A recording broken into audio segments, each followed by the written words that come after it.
हाँ, तो एक और बात करनी है कि हमने बात कर ली content creation as a whole. Content creation अब एक ऐसा प्रोफेशन बन गया है जो कि एंड फॉर्मेट में आ गया है। जैसे कि you are a lawyer and a content creator, you are a CA and a content creator, you are a dancer and a content creator.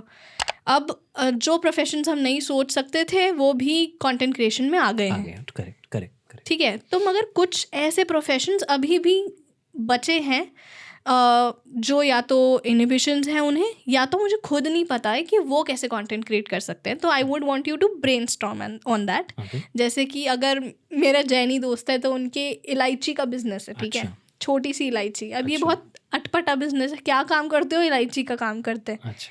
And कोई मैन्युफैक्चरर है या फिर कोई किराने का स्टोर है जिसका, तो अगर उसको कंटेंट क्रिएशन में उतरना है, इन अ वे एडवर्टाइजिंग करनी है, मार्केटिंग करनी है, ऑनलाइन मार्केटिंग वाया इंस्टाग्राम और YouTube, then how do you do that? Like ऐसे प्रोफेशंस के एग्जाम्पल्स जिनकी कंटेंट क्रिएशन बड़ी मुश्किल लगती है, but though I have seen people making revenue out of making greeting cards also. ठीक है, करने वाले क्या कर गए। एक बहुत ही ब्यूटीफुल पेज है लोकल नेशन के नाम से, है ना? I love that page. हाँ, आई मीन लाइक उस पेज में बहुत सारे छोटे छोटे एंटरप्रेन्योर्स हैं जो दादी से कढ़ाई बुनाई सीख के उन्होंने, मोस्टली विमेन, एंड उन्होंने कढ़ाई बुनाई सीखी स्कूल में रहते हुए, और उससे क्रिएटिव जेंजी डिज़ाइन बनाए, जैकेट्स बनाई, and they are selling it. तो करने वाले तो कैसे भी कर गए, बट ब्रेनस्टॉर्म करने के लिए कुछ ऐसे प्रोफेशंस या मैन्युफैक्चरर्स या इंडस्ट्रियलिस्ट जहाँ पे हमें लगता है कि ये क्या कंटेंट क्रिएट कर सकते हैं, उस पर आपका क्या कहना है? अगर आपको ऐसा लग रहा है कि आपके प्रोडक्ट पे कंटेंट नहीं बन सकता, आई वुड से इंडस्ट्री पे बना लो। नाइस।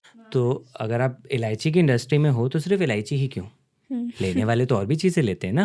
आपके पास सिर्फ इलायची है, बट वो इंडस्ट्री में तो बहुत सारे और भी, अब इनको पता नहीं क्या बोलते हैं, मसाले या काइंड ऑफ, यू नो, आप उनके बारे में उनको नॉलेज दो। सामने वाला आपको देखना चाहता है आप में नॉलेज है या नहीं, ठीक है? तो आप अगर उसको आप पे ट्रस्ट हो गया कि अरे बंदा बात सही करता है, कभी इलायची के बारे में बोलता है तो ले ही लेगा, कभी लौंग के बारे में बोल रहा है। अच्छा, अब ये बात बताओ, ये चीज़ें कंट्रीब्यूट कहाँ करती हैं इन दी एंड? मैं सबसे कॉमन एग्जांपल चाय, राइट? चाय पे कंटेंट बना लो, चाय के ऊपर बातें करो। That's beautiful. Think out of the box. Think out of the box. और तो चाय के ऊपर आपने बात करना शुरू किया, वहाँ से इलायची की बात है, वहाँ से कुछ यू गेट वो चेन बन जाएगी बड़े आराम से, यू कैन लिंक दैट। तो ये एग्जांपल है, आपने ऑडियंस इकट्ठा करनी है, ठीक है? अब उसके बाद आपका बिजनेस क्या है वो आप किसी भी एक रील में डाल दो, बायो में डाल दो, लोग देखेंगे सही ना। क्योंकि जब आपकी विजिट करेंगे तो आप बता सकते हो जी मेरा नाम ये है और मैं जो यहाँ पे ये भी दुकान है, आपका कभी लगे आइएगा और बातें करेंगे, इस टॉपिक के ऊपर बातें करेंगे। आपको वीडियोस बनानी है अपने डिपार्टमेंटल स्टोर में बैठ के बनाओ, वहाँ भी बीच में बोल दो। तो मैं एक यू नो जिम के कोच हैं, काइंड ऑफ फिटनेस इन्फ्लुएंसर आप कह सकते हैं, ट्रेनर हैं, नितेश सोनी, राइट? तो मैं उनको फॉलो करता हूँ, बड़ी अच्छी बात बताते हैं, देसी डाइट्स एंड ऑल, ये वो सारी, वो जिम के, और वहीं पे अपने यू नो जिम में ही वही सारी वीडियोस वहीं पे बनाते हैं वो, कभी जिम के बाहर कभी जिम के अंदर एंड ऑल। तो वो इनका सेटअप है। अब अगर वो इसकी जगह कहीं बाहर बैठ के डाइट की बातें कर रहे हो तो मैं सोचूंगा डाइटिशियन है।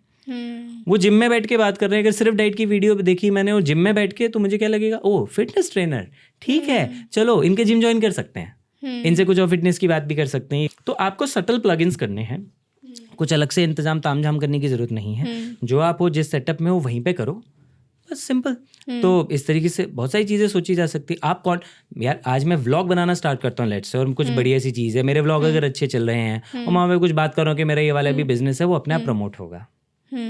Just about attention. And how do you keep up with trends? जैसे कि मेरे साथ ये प्रॉब्लम थी that how do I keep my authenticity intact while following trends. मुझे नहीं करना, मुझे ये उन गानों पे नाचना, तो मैं क्या करूँ? मैं भी नहीं करता। हाँ. मुझे नाचना ही नहीं था।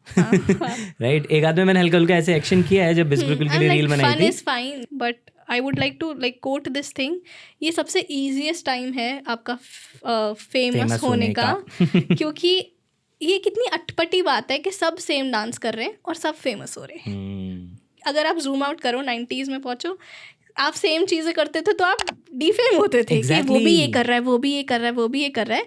और अब उल्टा हो गया है कि अब आप सेम कोरियोग्राफी कर रहे हो, सबका सेम कोरियोग्राफी, इतनी सारी रील, सेम गाना, same choreography, same steps, and you are getting famous. This is the easiest time I think. तो मैंने ना एक फ्रेंड के साथ बात करी थी, बहुत बढ़िया सी बात बोली। उसने बोला ये जो ट्रेंड है, ठीक है, ज़रूरी क्या कि तुम्हें ऐसे ही बनाना है, ट्वीक कर दो ना, राइट? अभी एनिमल वाली वो चल रही है रील, यू नो, एनिमल पापा वाला सीन, पैरा नहीं हूँ मैं, रणबीर कपूर बोलता है एंड ऑल, वाला चल रहा है। तो उसमें लोगों ने अपना फ्लेवर ऐड कर दिया। उसमें क्या है, अभी तक तो ये था कि चलो रणबीर डोमिनेट कर गया बोल के ना, लेकिन उसके बाद क्या, जैसे हमारे ऑफिस वालों ने रील बनाई, मैनेजर और एम्प्लॉय, तो एम्प्लॉय रणबीर कपूर बना, उसने बोला कि आप मुझे छुट्टी नहीं देते, ऐसा उसने बोल दिया, बहरा नहीं हूँ मैं ये वो। मैनेजर उठ के कहता है कल से मत आना, यू आर फायर्ड।